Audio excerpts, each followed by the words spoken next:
நியூஸ்ல இதை நீங்க அடிக்கடி கேட்டிருப்பீங்க. தேசிய பங்கு சந்தையின் நிஃப்டி நிப்டி 151 புள்ளிகள் 193 புள்ளிகள் 370 புள்ளிகள் 150 புள்ளிகள் வரையிலும் சரிவுடன் தொடங்கின. ஆனா உண்மையிலேயே நிஃப்டி 50னா என்ன?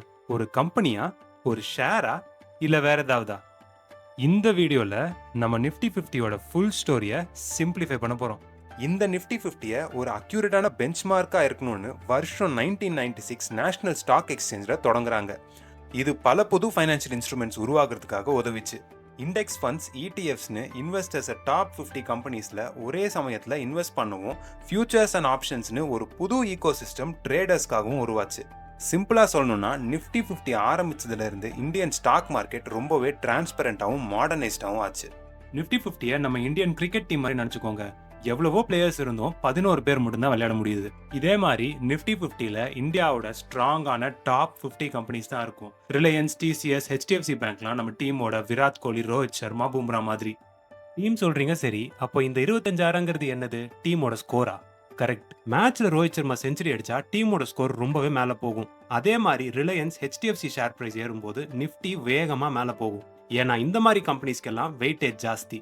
ஆனா அதுவே வெயிட்டேஜ் கம்மி உள்ள கம்பெனிஸ் எவ்வளோ ஏறினாலும் நிஃப்டி பெருசா மாறாது. பாஸ்ட் பெர்ஃபார்மன்ஸ் எப்பயுமே ஃபியூச்சர்ல ரிப்பீட் ஆகுமான்னு கேட்டீங்கன்னா அது தெரியாது. ஆனா ஹிஸ்டரி ஒரு நல்ல இண்டிகேட்டர்.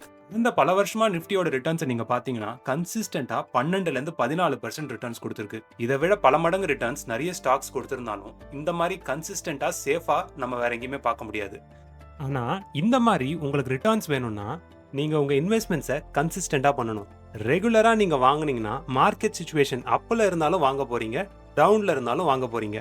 ஒரு குறிப்பிட்ட காலத்துக்கு அப்புறம் உங்க இன்வெஸ்ட்மெண்ட்ஸை நீங்க பாத்தீங்கன்னா நீங்க மார்க்கெட்டோட பிரைஸை கரெக்டா ஆவரேஜ் பண்ணிருப்பீங்க. இதுக்கு பேரு ரூபி காஸ்ட் ஆவரேஜிங். கன்சிஸ்டன்டா இருக்க சொல்ற ஒரே ரீசன் இண்டெக்ஸை ஆவரேஜ் பண்ணதான். நீங்க லோலியும் வாங்கியிருப்பீங்க, ஹைலியும் வாங்கியிருப்பீங்க. ஆனா இந்த இண்டெக்ஸ் எல்லாருக்குமே வாங்குறதுக்கு பெஸ்டானு கேட்டீங்கன்னா கிடையாது. லாங் டேர்ம் இன்வெஸ்ட்மெண்ட் ஐடியா உள்ளவங்க மட்டுமே இந்த ஃபண்ட்ல இன்வெஸ்ட் பண்ணணும்.